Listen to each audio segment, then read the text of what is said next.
You walk into a spotless white bathroom.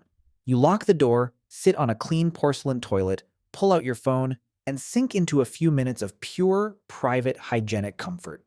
But for 99% of human history, this exact combination of privacy, clean water, and waste disappearing at the press of a button would have been unimaginable. We romanticize ancient civilizations. We look at Rome's grand baths, medieval European castles, and royal palaces, and we think that was the peak of human progress.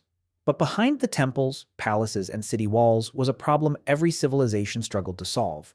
What do you do with the waste produced by thousands or millions of people living in one place? Humans invented toilets thousands of years ago. So why did it take us so long to stop poisoning ourselves with our own waste? Let's rewind. For about 300,000 years, humans were nomadic hunter-gatherers. And in a nomadic world, permanent toilets were usually unnecessary. You followed the seasons, you tracked animals, and when nature called, you answered. You moved away from the camp, avoided food and water sources, covered the waste when possible, and then continued moving across the landscape. Nature's ecological loop took over. Beetles, bacteria, and soil broke it down over time. Hunter-gatherers were not perfectly clean, and they still suffered from parasites and disease.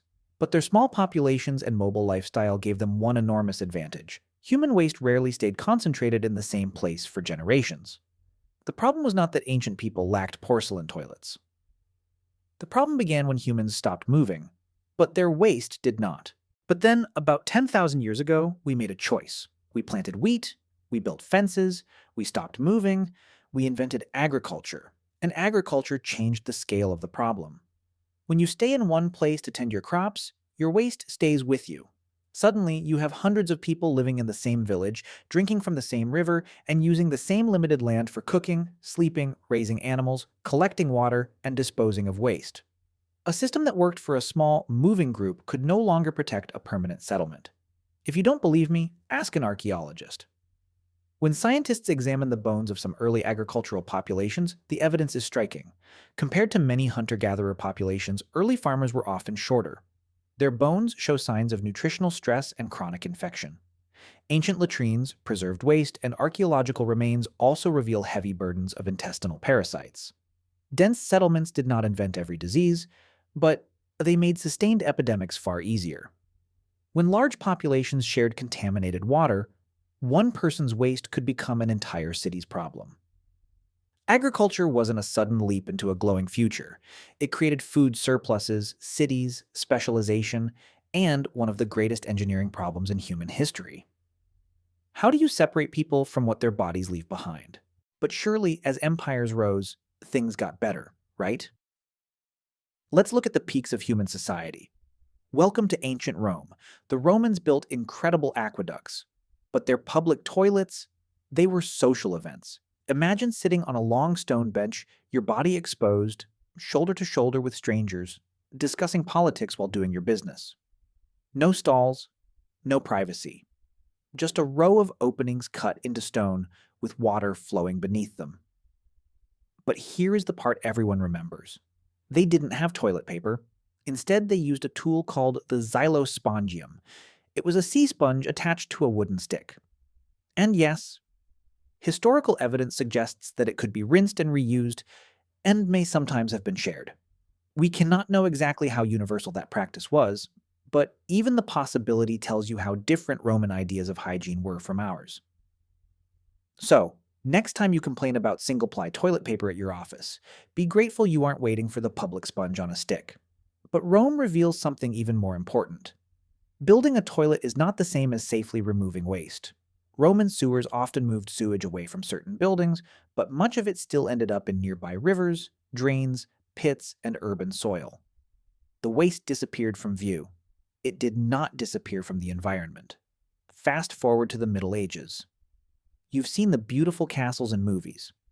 What movies don't show are the garderobes, small holes built over the outer walls of the castle.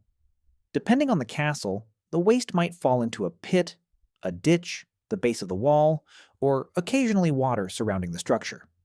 It was simple, direct, and extremely unpleasant for the servants responsible for clearing whatever accumulated below. But maybe the royals had it figured out.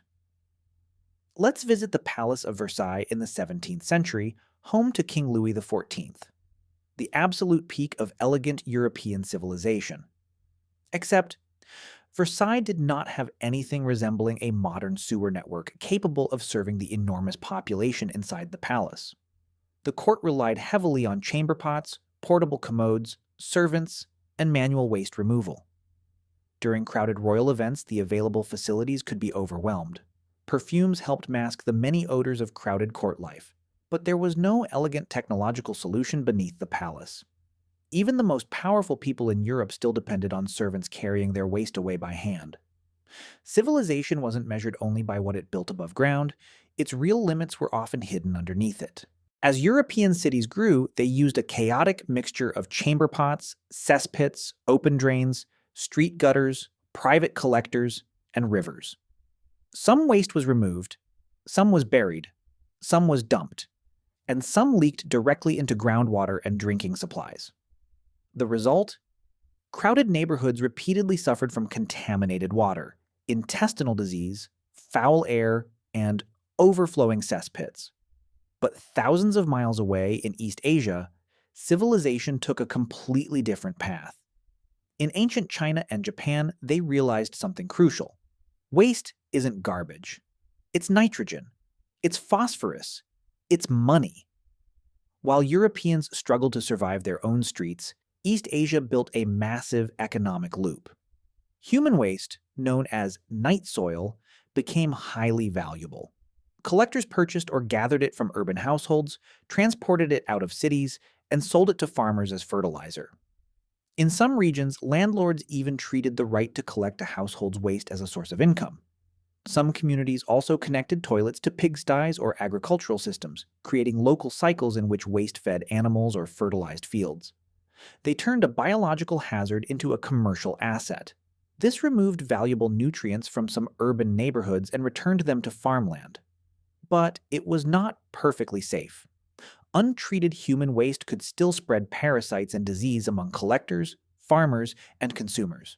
They didn't have modern plumbing either, but they used the wisdom of dirt to survive the agricultural trap.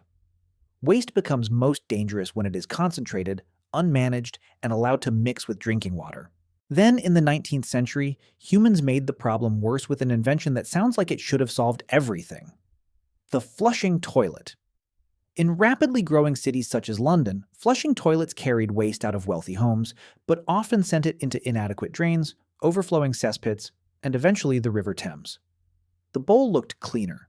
The city's water became more dangerous. In 1854, a deadly cholera outbreak struck the London neighborhood of Soho. At the time, many people believed disease spread through poisonous air, but a physician named John Snow suspected the real cause was contaminated water. He mapped the deaths in the neighborhood. The cases clustered around one public water pump on Broad Street.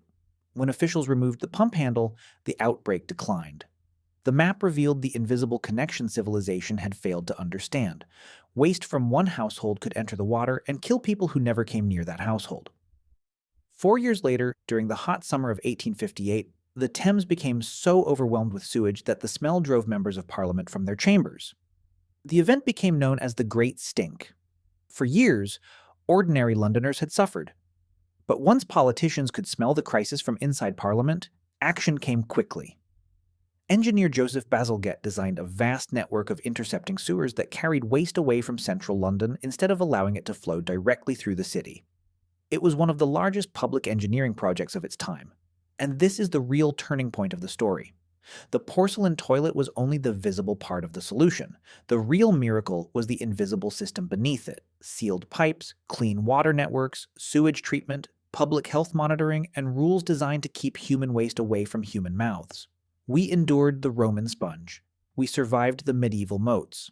But every time you sit down in peace and press that silver button, you are using the final link in a system built over thousands of years of experimentation, failure, disease, science, and engineering. The toilet removes the waste from your home. The sewer keeps it away from your neighborhood. The treatment plant stops it from returning in the water you drink. That is the part we almost never see. And that may be the greatest sign that the system is working. So, tomorrow morning, when you wake up to your alarm and drag yourself out of bed for work, take a moment to look at your porcelain throne. Give it a little nod of respect. Because it is not just a bathroom fixture, it is the visible entrance to one of the most important public health systems humanity has ever built. If this video made you slightly uncomfortable, but entirely grateful for modern plumbing, hit that like button. Make sure to subscribe for more uncomfortable truths about human history. And if you want to know why you hate working so much, check out our last video right here. Thanks for watching. I'll see you in the next one.